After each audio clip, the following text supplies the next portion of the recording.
Et bonjour à toutes et à tous et bienvenue dans ce live ici, Béatrice Alibert. Alors, je suis super contente de vous retrouver dans ce live. J'ai une question à vous poser. Est-ce qu'il existe une vie avant la mort? Ah ah! Souvent on se pose la question, est-ce qu'il existe une vie après la mort? Et est-ce qu'on va s'incarner, se réincarner, se désincarner, hein? Je suis pratiquement sûre que vous vous êtes déjà posé cette question. Et en fait, la question la plus importante finalement que nous devrions nous poser, c'est y a-t-il une vie avant la mort? Parce que est-ce qu'on prend vraiment le soin de vivre cette vie qui nous est donnée, ou est-ce qu'on passe notre temps finalement à subir cette vie qui nous est donnée? Coucou Michel. Et on va en parler dans ce live en fait. Parce que bien souvent, on est tellement au prix en train de s'agiter qu'on passe une grande partie de notre vie à subir notre vie, à passer à côté de ce présent. Et on est souvent en train de naviguer entre le passé et un futur qu'on est en train d'anticiper, qui n'existe pas encore. Mais enfin bref, on essaie tout de même de le prévoir, de le concrétiser, n'est-ce pas? Alors, y a-t-il une vie avant la mort? Pour répondre à cette question, je vais commencer par ce verset dans la Bible de Luc 10, vous irez voir Luc 10, dans les versets 40 à peu près, où Jésus parle de Marthe et Marie. Et ce sont deux sœurs, et il y en a une, Marthe, qui est en train de s'affairer, de s'agiter, parce qu'il y a plein de convives, plein d'invités. Sa sœur Marie qui s'est assise et puis qui écoute Jésus qui est en train de parler. Et elle vient s'indigner du comportement de sa sœur en disant à Jésus qu'il pourrait dire à Marie, finalement, de venir l'aider, elle, à préparer tout ce qu'il y a à préparer. Et là, Jésus lui répond que Marie a choisi la meilleure place et que personne ne viendra la lui ravir.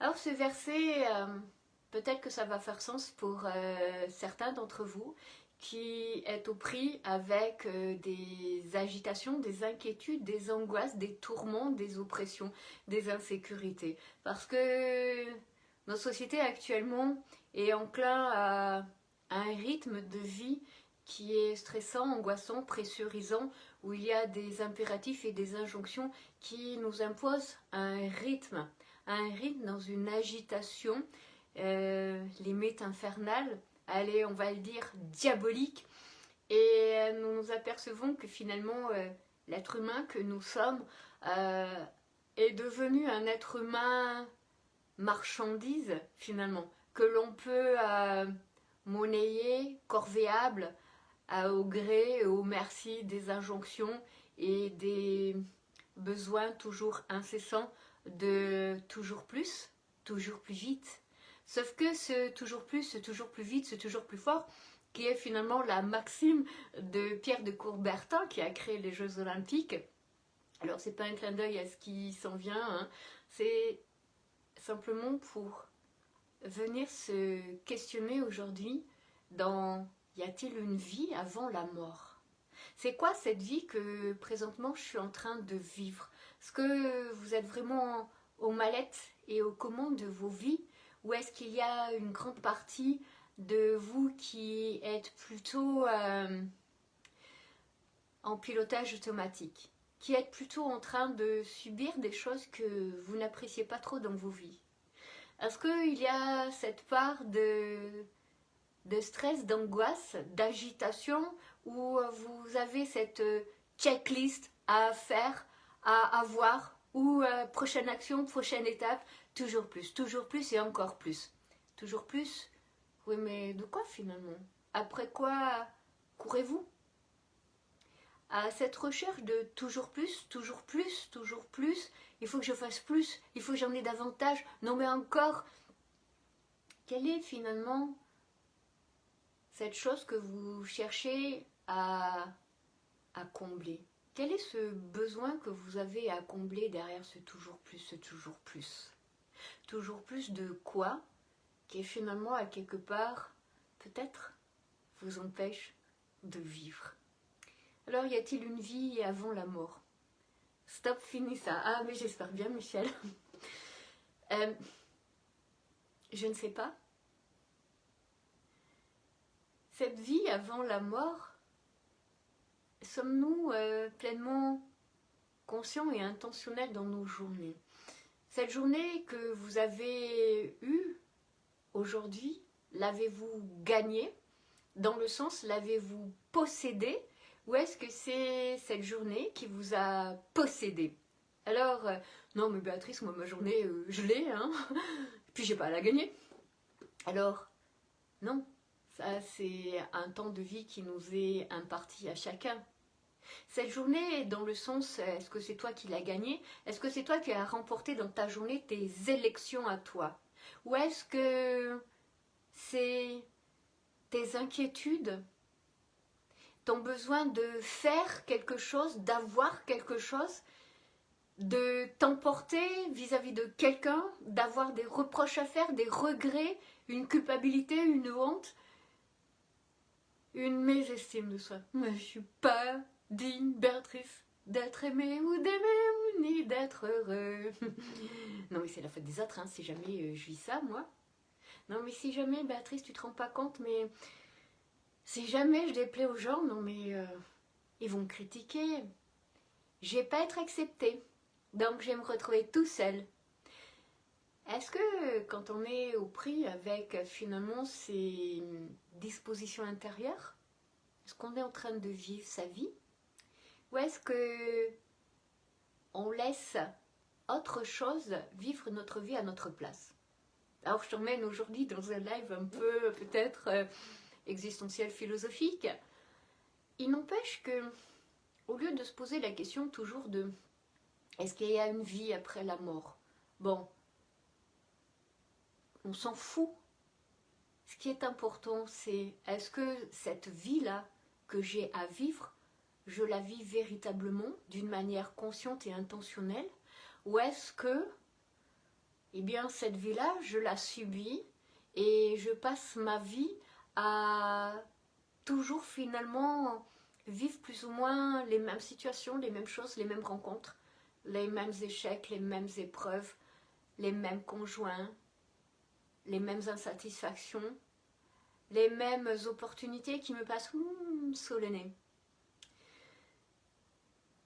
Avez-vous remarqué que plus on s'agite, plus le mental est agité, plus on écoute ce narratif intérieur, plus on écoute nos inconforts émotionnels, on voudrait bien s'en dépêtrer.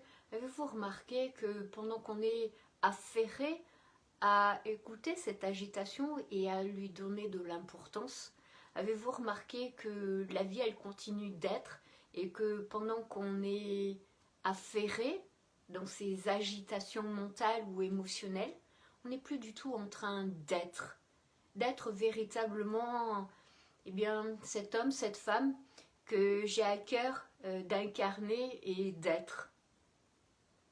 Parce que on ne peut pas être à deux endroits à la fois. On ne peut pas à la fois être pleinement intentionnel dans nos journées et posséder nos journées et en même temps être pris par toutes ces agitations de nos quotidiens, de machin chose, il m'a fait ça, donc en échange, moi je vais lui faire ça, non parce que tu comprends bien.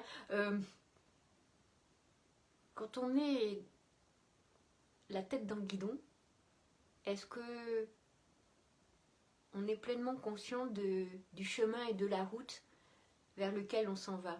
Est-ce qu'on est pleinement conscient et intentionnel dans la journée qu'on est en train de vivre? Souvent, on va croire qu'on est pleinement présent à cette journée. Et on est plus ou moins satisfait de cette journée. Parce qu'on a été parfaitement parfait. On a été au contrôle de notre journée. N'est-ce pas? Avez-vous remarqué qu'en étant dans cette exigence de la perfection, dans cette exigence du contrôle, finalement? Quelle place laisse-t-on à la spontanéité et à l'imprévu de la vie? Parce que la vie, c'est tout sauf du contrôle et de la perfection. Je ne sais pas si vous avez remarqué dans la nature, mais il n'y a rien qui est parfait. Tout est en harmonie. Par contre, il n'y a rien qui est parfait. Il n'y a pas une seule feuille de l'arbre qui est identique. Il n'y a pas une seule pétale de fleur qui est identique. Il n'y a pas une seule fleur qui se ressemble. Il y a une imperfection parfaitement harmonieuse. Alors, quand je suis comme ça aux commandes de ma propre vie, quand je suis comme ça au besoin de ce contrôle et de sa perfection, est-ce que je laisse la place à la vie d'exister dans mon quotidien?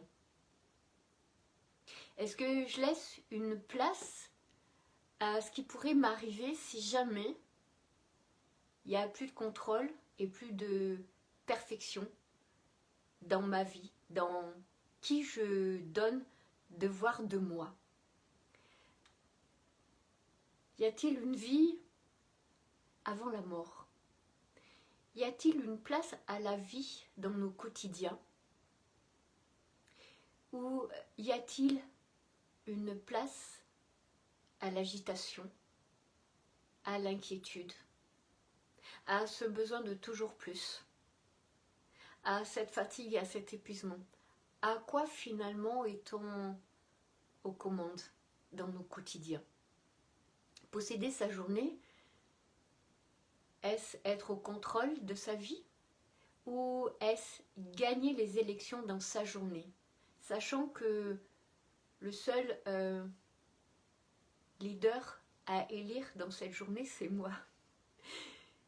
Moi, dans un moi complètement libre, un moi qui s'autorise des imperfections, qui s'autorise de ne pas tout maîtriser, de ne pas tout savoir, qui s'autorise parfois des spontanéités, des rires, des rigolades, des joies. Un moi qui a arrêté d'écouter finalement les injonctions et les impératifs de son besoin de tout contrôler, de tout maîtriser. Parce que si jamais je contrôle pas, si jamais je maîtrise pas, si jamais mais qu'est-ce qui va se passer? Alors, c'est pas tant qu'est-ce qui va se passer qui vous inquiète. Parce que ça, à quelque part, vous en foutez. Non. Ce qui vous inquiète par-dessus tout, c'est pour qui on va prendre. Et je vais passer pour qui? Pour quelqu'un qui est vulnérable, pour quelqu'un qui est dans un monde de faiblesse, pour quelqu'un qui n'est pas parfait, qui ne connaît pas tout. Eh bien, si c'est le cas, bienvenue dans votre humanité. Parce que oui, notre humanité, c'est tout sauf de la perfection, c'est tout sauf du contrôle. Ah, ok, friture. Alors, je vais m'arrêter là, pour le coup, vu qu'il y a de la friture. Merci de m'en informer, coucou Aurélien. Alors, le seul truc sur lequel je vais vous laisser dans ce live, pour le coup, c'est y a-t-il une vie avant la mort? Et comment je la vis ma vie avant la mort? Je la vis sur le coup de mes échecs, de mes regrets et j'ose plus passer à l'action dans ma vie. Je n'arrête pas de m'agiter. Ou cette vie-là, finalement, j'ai choisi de la vivre et d'être pleinement intentionnelle, pleinement vigilant dans qui je suis.